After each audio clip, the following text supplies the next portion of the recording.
May I just read one last thing? Is that all right?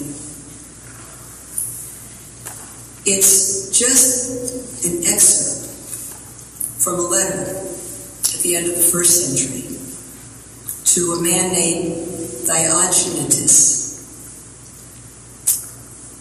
by a disciple of Jesus. He wrote this letter to an unbeliever. It's quite long. What I'm going to read you is, I don't know, an eighth of it. Just this one.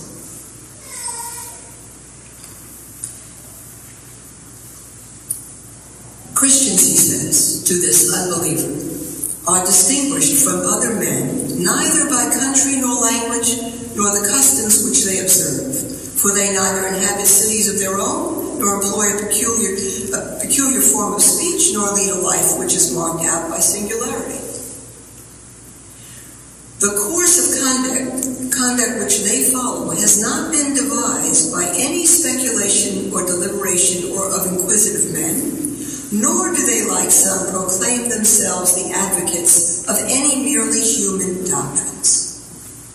But inhabiting Greek as well as barbarian cities, according as the lot of each of them has determined, and following the customs of the natives in respect to clothing, food, and the rest of their ordinary conduct, they display to us their wonderful and confessedly striking method of life.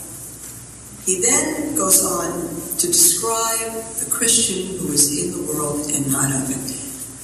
That is us. They dwell in their own countries, but simply as sojourners.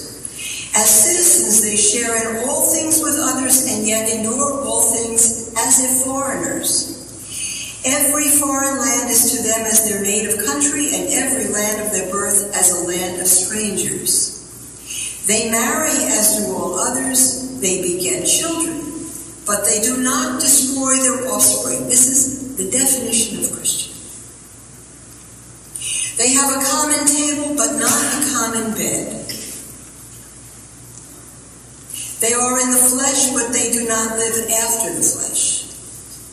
They pass their days on earth, but they are citizens of heaven. They obey the prescribed laws, and at the same time surpass the laws by their lives. They love all men, and are persecuted by all.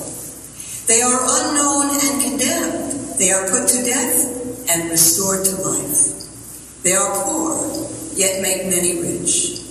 They are in lack of all things, yet abound in all. They are dishonored, and yet their very dishonor glorified. They are evil spoken of, and yet are justified. They are reviled, and they bless. They are insulted, and repay the insult with honor. They do good, yet are punished as evildoers. When punished, they rejoice as if quickened into life. They are assailed by the Jews as foreigners. This is in the 1st century, where the Jews were against the first Christians who were Jews. They are assailed, at the end of the 1st century. They are assailed by the Jews as foreigners and are persecuted by the Greeks, yet those who hate them are unable to assign any reason for their hatred. To sum up, all in one word, he says, what the soul is in the body, those are Christians. That is what a Christian is in the world.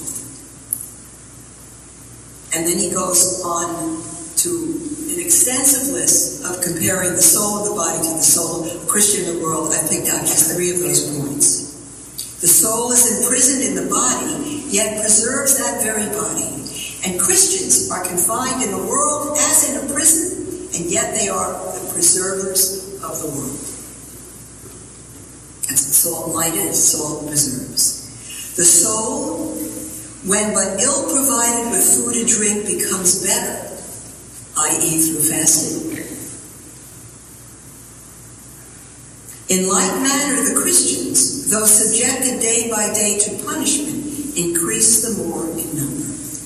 And finally, he says, God has assigned them this illustrious position, which it were unlawful for them to forsake. God has given us this position of being in the world and not of it, of being imitators of Christ. It is unlawful for us to forsake it. It is our marching orders. I bless God for Timothy and every single one of you. I bless him for your sacrificial lives. And I say to you, keep on keeping on. Don't lose hope. We are not of those who shrink back. The world has to know about Christ. The world has to know about God's design for the family. Nothing but the truth will set us free.